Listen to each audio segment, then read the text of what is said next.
Okay, this is part 6 of the video concerning the Bible and rape. So just going straight into it of what was said.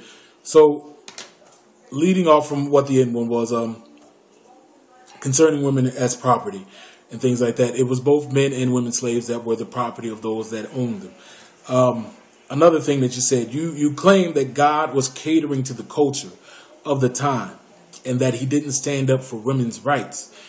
But he did stand up for women's rights. He set up rules and regulations that will prevent a man from taking advantage of women, taking advantage of wives and things like that. He set this up to prevent that so that it can be regulated. Even if you look at the instance of having multiple wives, and I'm going to read a scripture that deals with that too, but I'm going to just give you a little brief synopsis of what's in it. Within it, it tells him that a man has to provide, cannot lack. If he takes another wife, he cannot lack with the first wife food, clothing, or sexual gratifications with the other one. You know, he cannot diminish from those three things, period. So this lets you know that if you are going to take a second wife, you have to provide for just as much as you provide for you have to provide for the first one just as much as you're going to provide for the second one, period. So in order to do this, you most likely had to be a wealthy person, and not everyone was wealthy. Therefore, everyone wasn't having a first or a second or third or fourth wife. This wasn't all-around orgy smorgasbord when it comes to wives. And this rule was set up to regulate it and in a way have people really think about it and realize that they should not do this because it was something that God did not want them to do. But again, you have to understand that things within, let me just go on. I'm just going to, so you claim that it's God's creating all cultures. So what you have to realize, what you don't realize is God caters to cultures, to the cultures of all time. His law regulation is already in service. His law regulates the already in service human practices. So these are things that humanity has already done. His law regulates those things so that they do not get out of hand. Because if you understand that slaves were before the law, because the Israelites themselves were slaves. So slaves already existed. Slaves were already in every nation. So this was already a human practice going on at the time.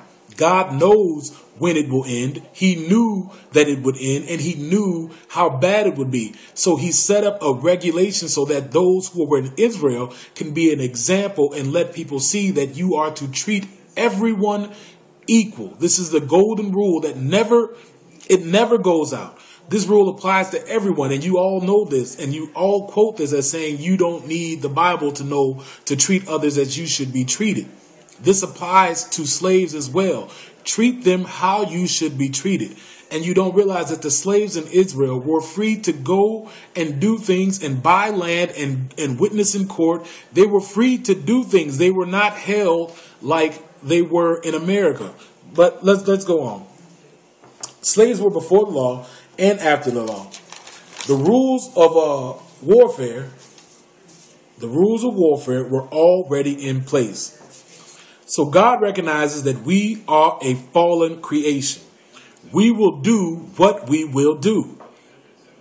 So he set up rules and laws to discourage practices that he did not like, as well as started the things as well as stated things that you ought not to do. So he set up regulations and of things that he didn't like. And he also gave laws of saying these things he forbids you to do. Stay away from them altogether. So it's either humanity will either listen or not listen.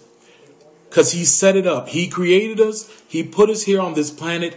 And now because we walked away, we have to continue living our life on the planet and the rules and regulations that we have set up. So man has brought things about, and God only regulated it so that it doesn't get out of hand. Because the last time it got out of hand was in Genesis, where violence had risen so high that God had to go ahead and get rid of them. And it pained him to have to do it. And I've in my studying, I realized that his sorrow for it wasn't that he made man, was that the fact that these people whom he had to destroy were not going to be able to be a part or be with him any longer. That he knew that in destroying them, they will forever be separated from him. And that was never his intent and never his plan.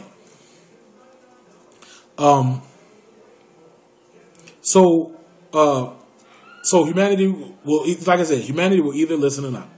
So I'm going to need you to explain to me how in the law, where it states that a rapist is to be killed, encourages rape.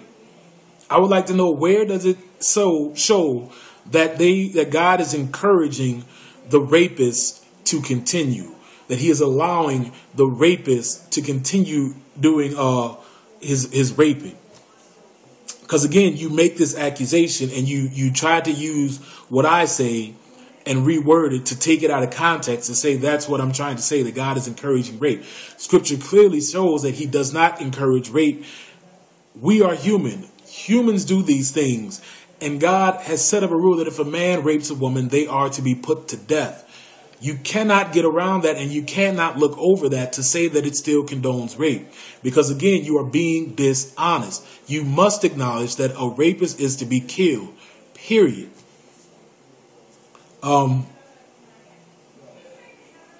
Because I really don't see how you can make that statement. I really don't.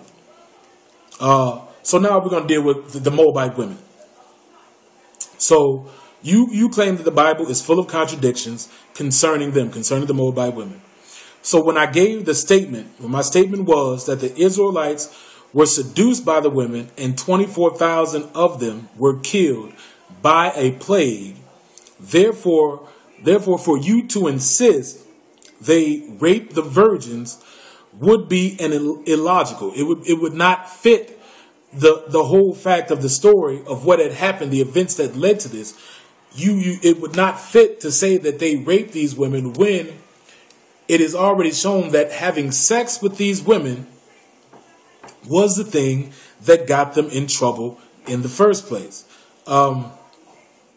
So instead of you, I'll say, what is it?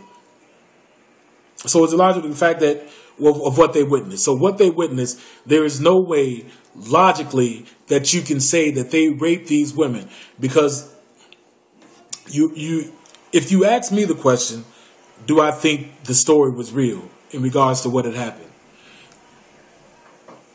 Yes, I do think the story is real. If I didn't, I would not believe in the Bible, and I would most likely be an atheist like you. And we wouldn't be having this little discourse here, this discussion in regards to this. So yes, I do think it's real. And obviously you would have to think it's real to claim that they raped them, because you are following the story itself. So if you are saying that within this story, the part where you got to that it was rape, then we must take the whole story into account of what had happened and logically think and use our common sense that, if the story contains that 24,000 people died as a result of sleeping with the women of Moab, that there is no way that any Israelite man would consider raping a virgin in front of everyone just on a whim, knowing that death would most certainly come swiftly on them. We have to. It has to be a common sense, logical way to follow what had happened in the events if you are to claim that they raped them. The Bible doesn't state that they raped them, but it is the assumption that most atheists give, because they say, hey, I mean, man, yeah. What else they gonna do with virgins? I mean, what else are they gonna do with them? They're going to. I mean, come on, man, they're virgins. What else would you do with virgins? I mean, they're virgins. You're gonna rape them? No, man. That's the way you think. That's the way your mind is. That's the way your mind is set up, to think in those terms of perverted things, when that is not what the scripture is stating and setting up. You have to understand that in the Bible, they are not lacking in showing all the faults of Israel. They don't shy away from it. If Israel does something that is depraved and that is wrong, they will say it. So if they raped them, they would have said they raped them.